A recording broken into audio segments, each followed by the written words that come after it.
ሰላም ጤና ይስጥልኝ የተከበራችሁና የተወደዳችሁ ተመልካቾቻችን ከብስራት ኤፍኤም የዩቲዩብ ቻናላችን የዕለተ ቅዳሜ የብስራት ስፔሻል ፕሮግራማችን ተጀምሯል። ተፈራ ታመነ ከመላው የስቱዲዮ ባለሙያዎች ጋር የጋራ ጊዜን የማሳልፍ ይሆናል። በዕለቱ ቆይታችን የዓለም ዋንጫ ሁለተኛ ዙር ጨዋታዎች የምድብ ጨዋታዎች ማለት ነው ተጀምሯል፣ እየተከናወኑ ይገኛሉ። ከምድብ አንድ ጀምሮ ከቀናት በፊት መከናወን ጀምሯል። ትላንት የተከናወነ ጨዋታ ነበር። ሌሊት ላይም እንደዚሁ ንጋት ላይም የተደረገ ጨዋታ ነበር። እሱን በስፋት እንመለከታለን። ከዚያም ባለፈ ደግሞ ዛሬ የሚደረጉ ጨዋታዎችን እንዳሰሳለን። አብራችሁ እንድትቆዩ የአክብሮት ግብዣችን ነው። እንግዲህ ያልተጠበቁ ውጤቶችም የተመዘገቡበት ነበር። ድንቅ እንግዲህ የጨዋታ ሂደቶችን የተመለከትንበት ዕለት ነበር ትላንት። እንደዚህ ሌሊት ላይ የተከናወኑ የጨዋታ መርሃ ግብሮች አዘጋጁ ሀገር መካከል አንዱ የሆነችው አሜሪካ እንግዲህ የሰመረ የዓለም ዋንጫ ጉዞ ነው ያደረገች የምትገኘው።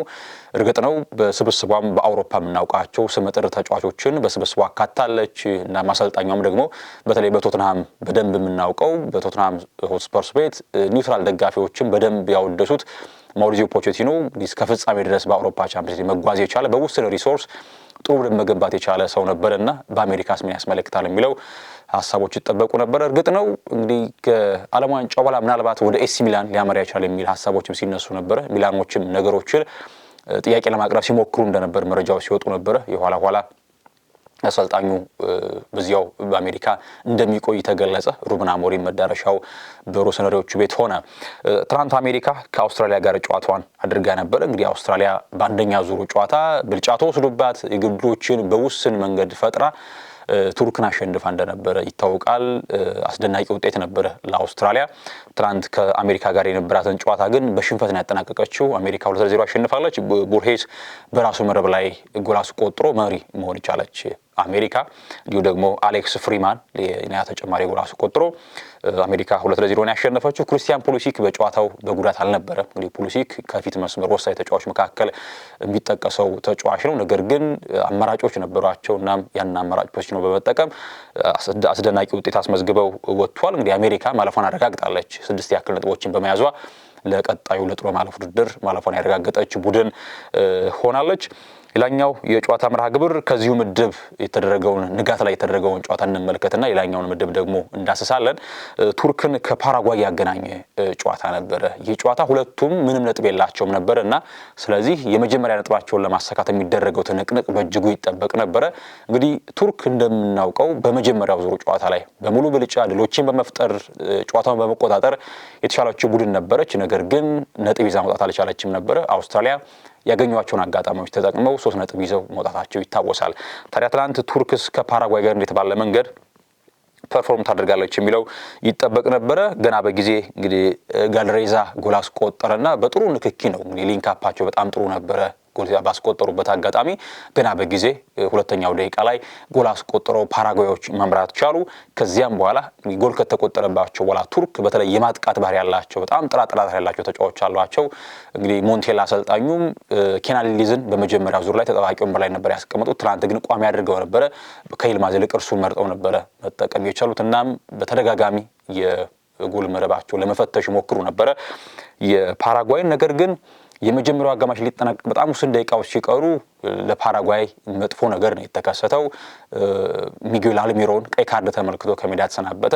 በአዲሱ ሕግ መሰረት በተለይ ጂያንሉካ ፕሩስቲያኒ እንደምናስታውሰው በአውሮፓ ቻምፒየንስ ሊግ መድረክ ላይ ሪያል ማድሪድ ከቤኔፊካ ሲጫወቱ እንግዲህ አፉን በእጁ ሸፍኖ ቪኒሲዮስን ሰድቦታል በሚል ቅጣት እንደተጣለበት ይታወቃል። ከዚያ በኋላ ግን በፊፋ በአዲሱ ሕግ መሰረት በዓለም ዋንጫ አፉን ሸፍኖ የሚያወራ ተጫዋች ካለ ቀይ ካርድ እንደሚያስመለክተው ቅጣት እንደሚጣልበት ይፋ መደረጉ ይታወሳል። ታዲያ የመጀመሪያው በዚህ ሕግ ሰለባ የሆነ ተጫዋች ሆኗል ሚጌል አልሚሮን። ይህንን በማድረጉ ምክንያት ቀይ ካርድ ተመለከተ። ይሄ ለፓራጓይ መጥፎ ነገር ነበር። ምክንያቱም በእግሩ ተጫዋች ሁለተኛውን አጋማሽ ሙሉ መጫወት በጣም ከባድ ነው። እናም ለቱርክ እየተመሩ እንኳን ቢሆን የበለጠ አድቫንቴጅ ያለው ቡድን ቱርክ ይመስል ነበረ። ከረፍት መልስም እንደተጠበቀው በተደጋጋሚ የፋይናል ሰርድ ላይ ይደርሱ ነበረ ቱርኮች። ነገር ግን እድለኛ አልነበሩም። አግዳሚ መልስባቸዋል። በግንባር የተገጨ ኳስ እንደዚሁ ለጥቂት ጎል ከመሆን ይተርፋሉ ፓራጓዮችና በመጨረሻም የዳኛው ፊሽካ ተሰማ። ለፓራጓይ እንዲህ ትልቅ ፈንጠዝያ ነበረ። ነገር ግን የቱርክ ብሔራዊ ቡድን ተጫዋቾች በሙሉ ማለት ይቻላል አዝነው ተክዘው ነበር ሜዳ ላይ የተመለከትናቸው። ያነቡም ነበሩ በትናንትናው ጨዋታ ላይ።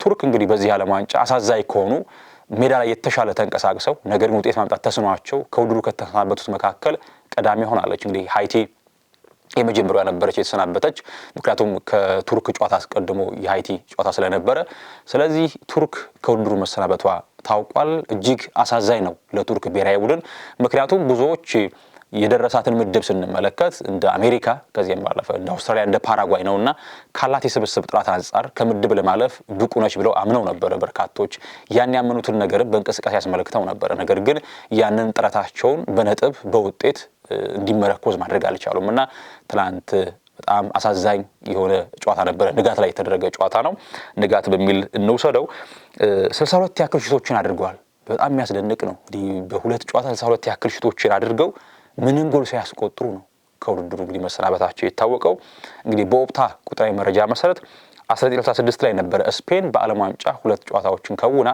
ጎል ሳታስቆጥር የወጣችበት አጋጣሚ ታዲያ ከዚያ ጊዜ በኋላ ቱርክ ሌላኛው ሀገር ሆናለች የሚገርመው ከአውስትራሊያ ጋር በነበራቸው ጨዋታ ኤክስጂያቸው ጎል የመሆን እድሉ ሰፊ የሆነ ኤክስጂ በማስመዝገብ 1.33 ኤክስጂ ነበር ያስመዘገቡት በአንጻሩ 0.72 ኤክስጂ አስመዝግባ ነው አውስትራሊያ ሁለት ጎሎችን ማስቆጠር የቻለችው ትናንት ከፓራጓይ ጋር በነበረው ጨዋታ ላይ 2.1 ኤክስጂ ነው ማስመዝገብ የቻለችው ቱርክ ነገር ግን ጎል ማስቆጠር አልቻለችም 13 ኢላማውን የጠበቀ ሙከራ አድርጓል በጥቅሉ በሁለቱ ጨዋታዎች ላይ ማለት ነው ነገር ግን አንድም ጎል ማስቆጠር አልቻሉም ከጨዋታው መጠናቀቅ በኋላ እና ሀካን ቻንሃሎግሉ እና አርዳ ጉለር በይፋ ይቅርታ ጠይቀዋል የቱርክን ህዝብ ይቅርታ መጠየቅ እንፈልጋለን በክለብ ደረጃ ትልቅ ቡድኖች እንጫወታለን ነገር ግን ለሀገራችን የሚገባትን ነገር ማድረግ አልቻለም በሚል በሐዘን ስሜት ውስጥ ሆነው ቆዝመው ይሄን ሐሳብ ሰጥቷል ቻንሃሎግሉ የመጨረሻው ውድድር እንደሆነ ነው የተገለጸው ነገር ወጣቶችን ማበርታት አለብን በቀጣይ ተጫዋቾቻችን ተመልሰው ቱርክን በጥሩ መልኩ እንደሚያስጠሩ ተስፋ አድርጋለሁ ብሏል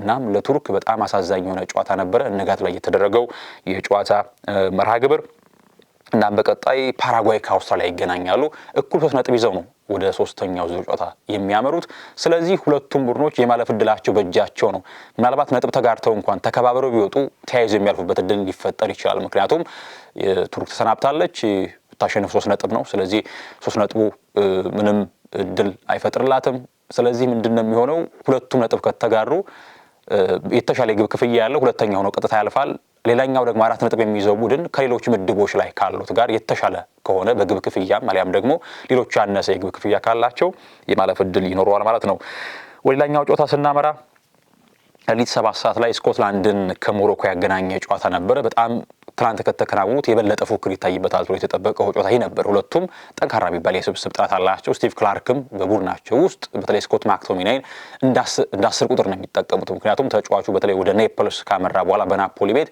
በጣም ድንቅ ዓመት አሳልፈዋል ተጫዋቹ እንግዲህ 8 ቁጥር ተጫዋች ነው ነገር ግን የበለጠ ለጎል ቀርቦ ሲጫወት ጎል ማስቆጠር ደመነፍስ አለውና እንዳስር ቁጥር ነበር ስቲቭ ክላርክ የሚጠቀሙት ቻዳምስን ከፊት ያሰልፋሉ ስኮት ማክቶሚናይን ደግሞ እንዳስር ቁጥር ነበር የሚጠቀሙት ኬራን ቲርኒን ደግሞ እንደ መስመር ተጫዋች ነበር ትናንት የተጠቀሙት በዚያ ስፍራ ላይ በግራ ፉልባክ ሮበርትሰን ተጠቀሙ በግራ መስመር ተጫዋችነት ደግሞ ኬራን ቲርኒ ነበር መጠቀም የቻሉት እንግዲህ አማካይ ክፍላቸውን እንግዲህ ሪያን ክሪስቲ እንደምናውቀው በቦርንመዝ በጣም ጥሩ ዓመት ያሳለፈ ተጫዋች ነው በዚያ መንገድ ነበር የተጠቀሙት እንግዲህ ሞሮኮዎች በተለይ ለውጦችን አድርገዋል አይደለ በአፍሪካ ዋንጫው ላይ ኤልካቢ ነበር ወሳኝ የፊት መስመር ተጫዋቻቸው ከኤንስሪ በተሻለ ኤልካቢ መርጠው ነበር አሁን ግን እንግዲህ ኤንስሪ የለም ኤልካቢ ተጠባባቂ ወንበር ላይ ያስቀምጠው ኢስማኤል ሳይባሪን ነው ያሰልጣኙ ቋሚ 9 ቁጥር አድርገው የተጠቀሙት የሚገኙት ትራንስ ስኮትላንድ ከሞሮኮ በነበረው ጨዋታ ልክ እንደ ፓራጓይ ሁሉ ገና በጊዜ የነበረው ሳይባሪ በጣም ግሩም ጎል አስቆጥሮ የአትላስ አናብስቱን መሪ ማድረግ የቻለው እና ገና በጊዜ በተቆጠረ ጎል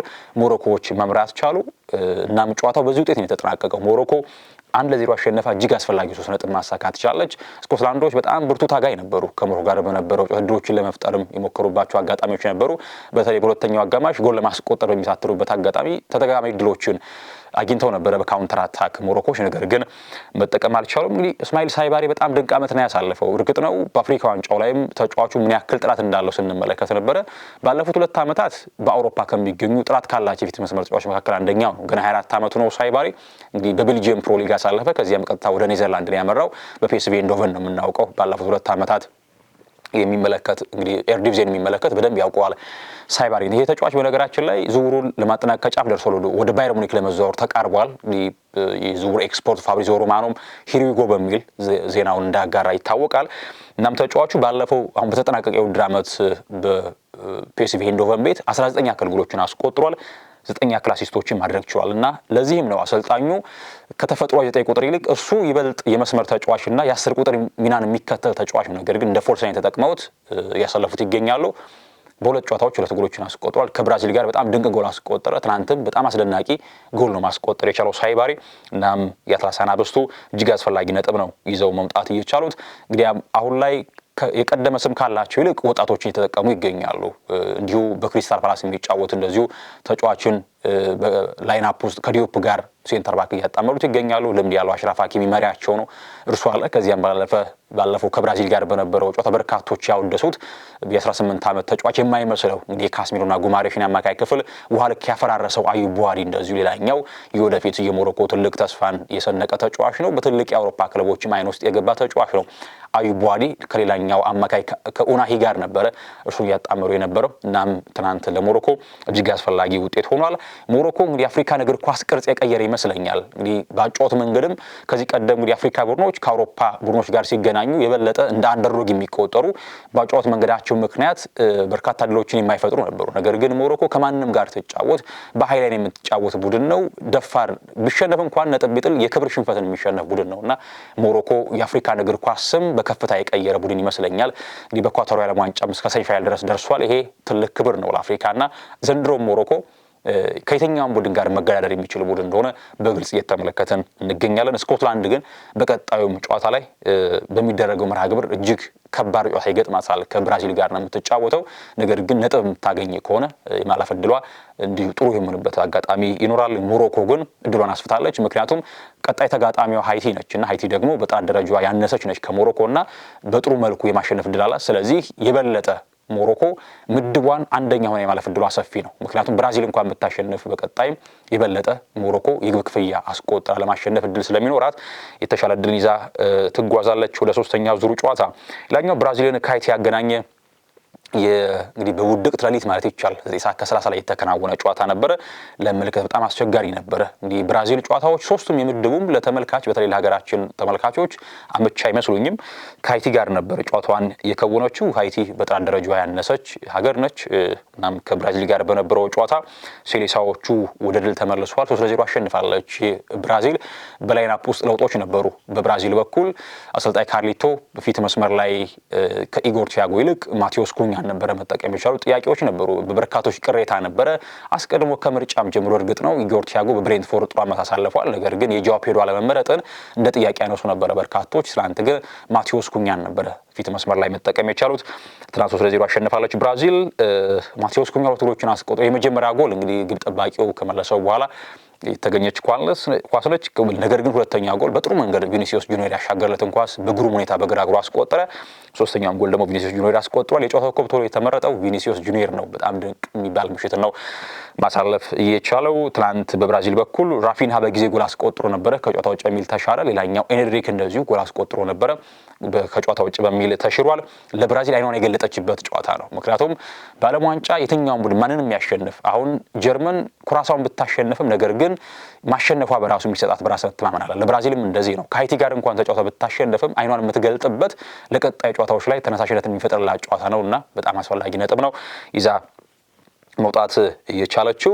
ሌላኛው ኔይማር ጁኒየር ጋር በተያዘ በ3ኛው የምድብ ጨዋታ ላይ የመመለስ እድል እንዳለው በስኳድ ውስጥ እንደሚካተት የዜና ምንጮችን ስመለከት ነበር። በጣም አስፈላጊ ነጥብ ነው ያስመዘገበችው። አሁን ላይ ምናልባት በቀጣይ ማቴዎስ ኩኛን በዚያ ስፍራ የመጠቀም እድል ሊኖር እንደሚችል ይታሰባል። አሁን ላይ ግን የብራዚል የፈጠራ አቅሟ በጣም የተዳከመ ነው። ከዚህ ቀደም ብራዚል በውብ እግር ኳስ በፈጠራ አቅሟ ጥያቄ የማይቀርብባት ሀገር ነበረች። አሁን ግን እንግዲህ ካርሊቶ 10 ቁጥር ላይ ለኳስ ፓኬታ ነው የሚጠቀሙት። ከኳስ ጋር በመቾት ይጫወታል እርግጥ ነው። ነገር ግን ክሬቲቭ ተጫዋች አይደለም ፓኬታ።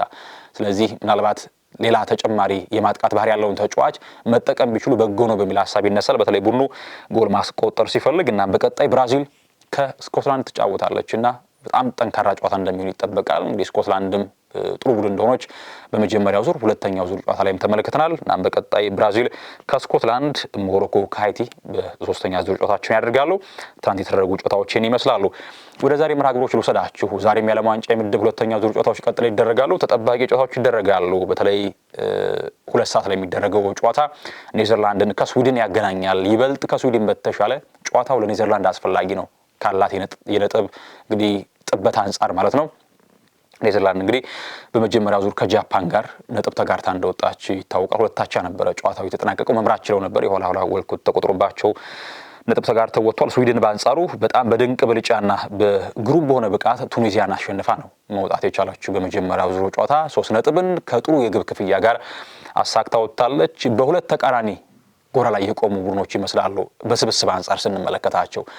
እንግዲህ ኔዘርላንድ ከዚህ ቀደም እንደነ ማርኮ ቫን ባስተል፣ ሩዲ ቫን ኒስተልሮይ፣ እንደነ ክላይቨርት የመሳሰሉ ሩዲ ቫን ፐርሲ የመሳሰሉ አጥቂዎች በየዘመኑ የሚፈሩባት ሀገር ነበረች። አሁን ግን አጥቂ እንግዲህ ነጥፎባታል። ማህፀኑ አጥቂ ሊያፈራ ሊወልድ አልቻለም ኔዘርላንድና አሁን የአጥቂ ክፍል መሳሳቱ ነገሮችን እንዴት ባለ መንገድ መጓዝ አለባት የሚለው ስንመለከት በጣም ደካማ የሚባል የፊት መስመር ጥራት ነው ያላት። ነገር ግን በመከላከል አማካይ ክፍል ደግሞ እጅግ ያስደንቃል።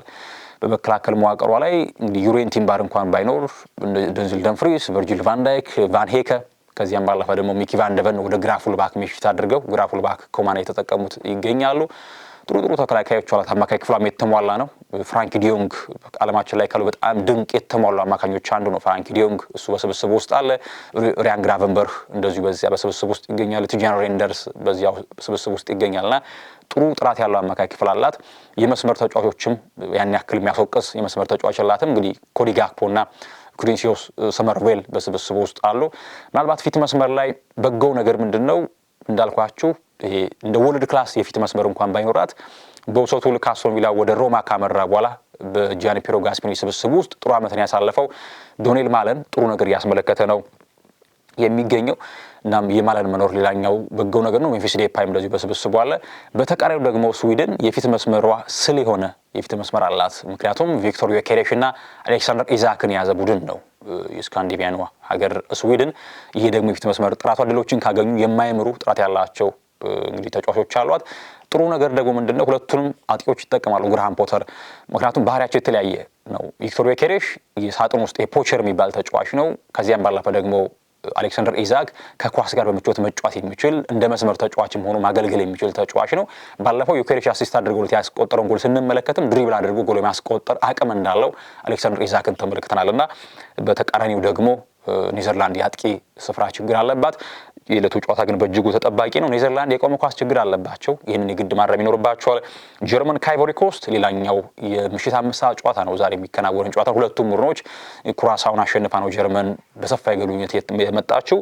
አይቮሪ ኮስት በጣም ብርቱ ፈተና ውስጥ ገብታ ከኢኳዶር ጋር ተደጋጋሚ ድሎች ተፈጥረውባት የኋላ በአማድ ዲያሎ ብቸኛ ጎል አሸንፋ ነው ከጀርመን ጋር የምትጫወተው። 3 ነጥብ ይዟል። ሁለቱም የበለጠ ብራሰት ተመንሯቸው ወደ ጨዋታ የሚመጡት እንግዲህ ጀርመን በተለይ አሁን ላይ ብዙዎች ጀርመንን ለዚህ ለዋንጫ ቅድመ ግምት የሚሰጡት ሀገር አይደለችም። ነገር ግን ምናልባት ሳትገመት ትጓዝ ትችላለች ተባለች ቡድን ሆናለች ከመጀመሪያው ዙሩ ጨዋታ በኋላ።